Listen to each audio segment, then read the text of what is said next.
ইরানের সাবেক president Ebrahim Raisi Azerbaijan ও ইরানের সীমান্তে একটি বাঁধ উদ্বোধন করে ফিরছিলেন হেলিকপ্টারে। হেলিকপ্টারটি ওড়ার কয়েক মিনিট পর ঘন কুয়াশা ও বৃষ্টির মধ্যে জুলফায় বিধ্বস্ত হয়। রাইসির হেলিকপ্টার হার্ড ল্যান্ডিং করেছে এমন খবরে থমকে যায় গোটা বিশ্ব। সে সময় ওই হেলিকপ্টারে রাইসির সাথে দেশটির পররাষ্ট্রমন্ত্রী সহ আরও ৬ জন আরোহী ছিলেন। কয়েক ঘণ্টা ধরে বন ও পাহাড়ি এলাকায় হেলিকপ্টারটির খোঁজে চলে চিরুনি অভিযান। হার্ড ল্যান্ডিংয়ের খবর পেয়ে তুরস্ক, ইরাক ও আজারবাইজান এগিয়ে এসে অনুসন্ধান অভিযান শুরু করে।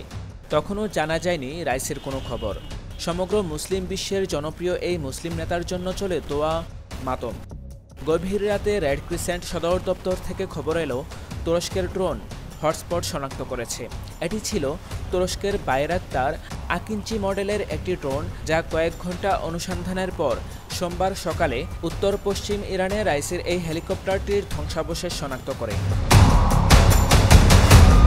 ড্রোনটির বৈশিষ্ট্য কী এবং কিভাবে হেলিকপ্টারের ধ্বংসাবশেষ খুঁজে পায়? বাইরাক্তার আকাঞ্চি হল তুরস্কের সবশেষ সশস্ত্র ড্রোন, যা টানা ২৪ ঘন্টা উড়তে পারে ৪০,০০০ ফুট উচ্চতায়। এমনকি এটি ৬,০০০ কেজি পর্যন্ত ওজন তোলার সক্ষমতা আছে।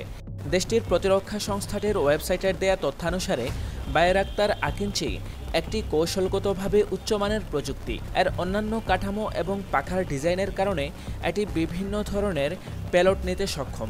বাইরাক্তার আকিঞ্চিতে রয়েছে দুটি কৃত্রিম বুদ্ধিমত্তা সম্পন্ন এভিওনিক্স, যা সিগন্যাল প্রসেসিং, সেন্সর ফিউশন এবং রিয়েল টাইম পরিস্থিতিগত সচেতনতা তৈরিতে কাজ করে। এই ড্রোনটি বাইরাক্তার TB2 ড্রোন টেকনিক্যাল UAVর আরেকটি সংস্করণ। ড্রোনটিতে দুটি টার্বোপ্রোব ইঞ্জিন রয়েছে। আকাশ থেকে মাটিতে এবং আকাশ থেকে আকাশে হামলার জন্য এই ড্রোন ব্যবহার করা যায়। এই উচ্চ প্রযুক্তির মনুষ্যবিহীন ড্রোনটি মূলত ফাইটার জেটকে সহায়তা করার জন্য এবং বিভিন্ন অভিযান পরিচালনা করার জন্য ডিজাইন করা হয়েছে। ড্রোনটির মধ্যে dual satellite communication system, air to air radar সহ অত্যাধুনিক প্রযুক্তি রয়েছে।